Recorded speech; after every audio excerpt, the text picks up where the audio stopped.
Shoulder জয়েন্টের ভেতরে একটা কুশন থাকে, এটার নাম বলা হয় গ্লেনয়েডাল ল্যাব্রাম। তো এই ল্যাব্রাম টিয়ার যদি কখনো হয় তাহলে বারবার কিন্তু এই জয়েন্টটা ছুটে যেতে পারে। এটাকে বলা হয় রিকারেন্ট শোল্ডার ডিসলোকেশন।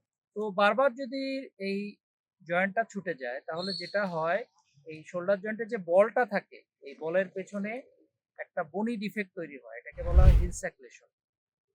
তো কোনো প্লেয়ার বা কোনো মানুষের যদি বারবার শোল্ডার জয়েন্ট ছুটে যায় বা রিকারেন্ট শোল্ডার ডিসলোকেশন হয় তাহলে এটা কিন্তু চিকিৎসা আছে।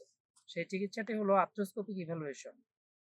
আর্থ্রোস্কোপি মেশিনের মাধ্যমে ছোট্ট একটা ফুটা করে আমরা ভেতরটা দেখি যে শোল্ডার জয়েন্টের ভিতরে কি প্রবলেম আছে।